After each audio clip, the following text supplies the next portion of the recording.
నమస్కారం. టీవీ6 న్యూస్ వార్తలకు స్వాగతం. ముందుగా వార్తల్లోని ముఖ్యాంశాలు. అమరావతిలో అగ్ని ప్రమాదాలపై సీఎం చంద్రబాబు అత్యవసర సమీక్ష. ఘటనలు యాదృచ్ఛికమా, కుట్ర అన్న కోణంలో విచారణకు ఆదేశాలు. భద్రతా చర్యలను బలోపేతం చేయాలని అధికారులకు సూచన. ప్రజల్లో భయం తొలగించే చర్యలు తీసుకోవాలని సీఎం ఆదేశం. తెలంగాణకు రావాల్సిన నిధుల కోసం పోరాటం చేస్తామని శ్రీధర్ బాబు. జీడీపీకి వాటా ఉన్న కేంద్రం న్యాయం చేయడం లేదని విమర్శ. పన్నులకు అనుగుణంగా నిధులు ఇవ్వాలని కేంద్రానికి డిమాండ్. రాష్ట్ర హక్కుల కోసం పోరాటం కొనసాగిస్తామని స్పష్టం. ప్లాంట్ ఉద్యోగులపై చర్యలపై అమర్నాథ్ తీవ్ర విమర్శలు. కూటమి ప్రభుత్వంతో ఉద్యోగుల భద్రత ప్రమాదంలో ఉందని ఆరోపణ. జీతాల నిలిపివేతలపై ప్రభుత్వం వెంటనే స్పందించాలని డిమాండ్.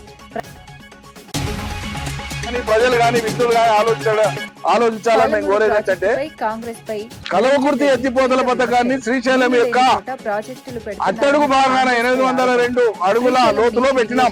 ఆంధ్రాకు మేలు చేస్తున్నారని శ్రీశైలం డెడ్ స్టోరేజ్ వరకు. చిరంజీవిపై జరుగుతున్న అసత్య ప్రచారాలను ఖండించిన జనసేన నేత.